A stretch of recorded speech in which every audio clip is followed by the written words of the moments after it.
Nous nous retrouvons aujourd'hui pour un second épisode de La Vérité si je mens. Et nous avons à nouveau rendez-vous avec Monsieur Couchot, premier adjoint au maire de Mulhouse en charge de la démolition des tours plein ciel.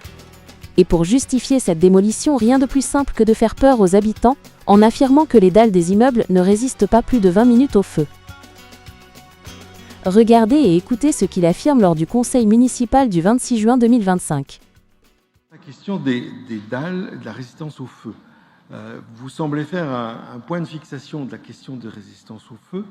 Je vous confirme que dans les études indépendantes faites par un cabinet missionné par la copropriété et par la ville, il s'agit bien d'une étude d'une résistance au feu de 20 minutes. Résistance au feu de 20 minutes. 20 minutes. 20 minutes.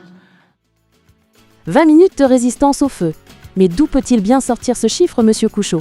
Car dans ce fameux rapport des experts indépendants auquel il se réfère, et que nous nous sommes procurés, d'autres chiffres apparaissent. Regardez la page qui suit, et cela il ne pouvait pas l'ignorer. Le 7 juillet 2022, il a assisté à la réunion de la commission de sécurité départementale, où le rapport lui a été remis.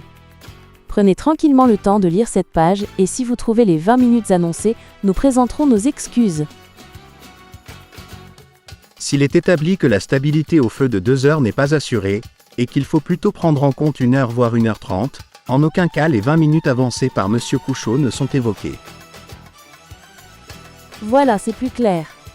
Alors, est-ce la méconnaissance du dossier qui entraîne Monsieur Couchot dans ses égarements ? Ou la volonté de tromper ses collègues du conseil municipal et sa détermination à vouloir jouer sur les peurs et les angoisses des habitants, copropriétaires et bailleurs des tours plein ciel ? Nous aurons bientôt l'occasion d'y revenir dans notre prochain épisode. Nous nous retrouverons début 2026 pour la suite de La Vérité si je mens.